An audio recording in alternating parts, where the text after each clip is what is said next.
Yo, what is up, guys? Hope you're doing well. Hope you're having a great day. I'm just out here in my high school, Philippoca. It's a nice day outside, just going for a walk for some exercise. Shout out to my classmates who might be watching this. I wanted to make a quick video for you guys on real estate investing. Not particular to the Philippines like my previous videos, it could be in general, but does it make more sense to rent out your property or to actually flip your property? Now, that's a question that a lot of people have been asking me, and I wanted to address that. Now, the first thing I wanted to say is, first of all, are you approved for the loan at the bank? If the answer is no and you have a property, maybe it's pre-selling. Some countries don't have pre-selling, but let's say you have a pre-selling condo where you, or a pre-construction condo where you just invest, and then you wait until it's constructed and then you sell before the turnover.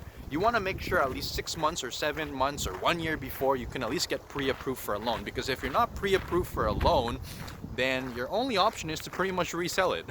So that's one thing. Now, another thing that you have to consider, let's say you do get approved for the loan, you do get pre-approved, how much is your interest relative to how much you expect to receive in rent?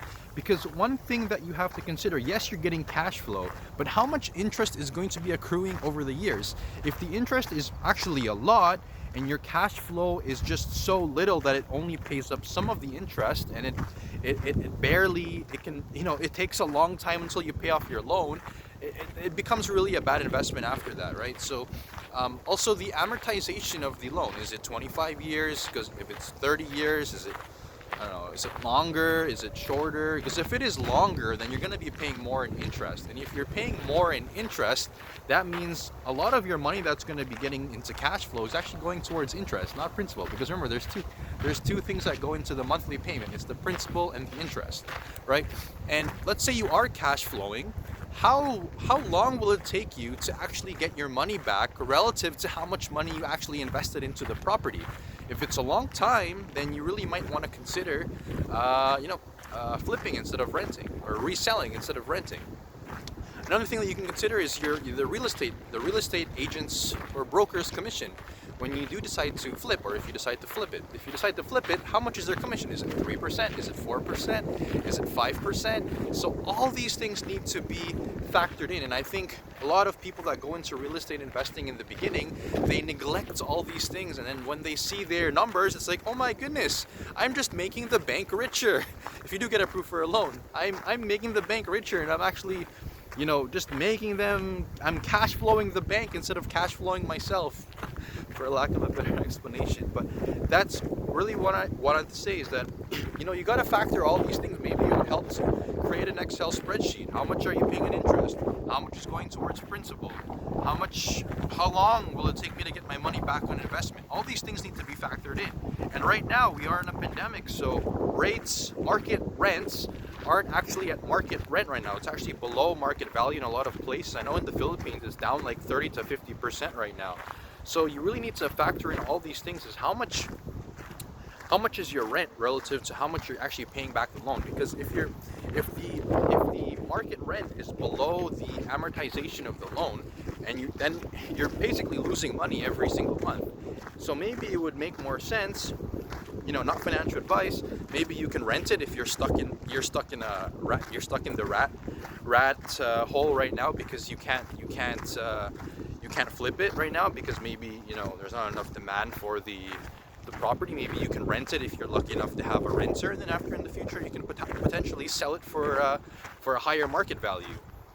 So just make sure, before you get a property, make sure you have the numbers right, and make sure that if you were to get a pre-selling condo, before you even put a down payment or a spot down payment, you calculate how much your income is, and then with your other assets, and then show it to the bank, and make sure you actually get approved for the loan first before you actually go into a real estate investment. Because if none of those things, if you're trying to rent it out and your income is not sufficient, or your assets are not sufficient to pay off the loan, or to actually get approved for a loan, then it just spells a recipe for disaster. Unless you're trying to flip it, like you're getting a pre-construction and you have enough money to actually pay for the monthly until the property is turned over, and then you want to flip it, then that's a different story. That could work, but just make sure you have cash aside in case in case you can't find a person that can buy your property, right? When you decide to flip it. Because what I learned in real estate investing is you need to make sure that you have cash on the side as well, because there's a lot of things that can go wrong in a real estate investment. Like, for example, there could be maintenance, there could be vacancies, there could be times where you want to flip the property but there's no buyers, so you have no other choice but to rent it. So always leave cash on the side. Make sure you have a cash reserve on the side when you're actually deciding to do these investments, because anything could happen right now. Like, anything can happen, especially because it's pandemic. Anything can happen. So anything can happen. Make sure you have cash on the side. And one thing before I go, guys, make sure you again have the calculations at hand, so when you make that real estate investment, you have all the numbers in front of you. Yes, I'm cash flowing this, I'm paying this much in interest, this is how much my broker's commission is, etc., etc., etc.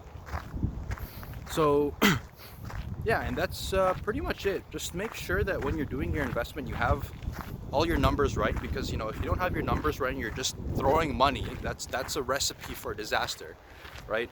So I hope you guys enjoyed this video. If I think of anything else in the future, I'll definitely make one. I had something in my mind, but I forgot. But yeah, I hope you guys enjoyed this video. Hope you guys, yeah, it's like really sunny. It's like really sunny. Yes. So I'll see you guys in the next video. Take care. Bye-bye.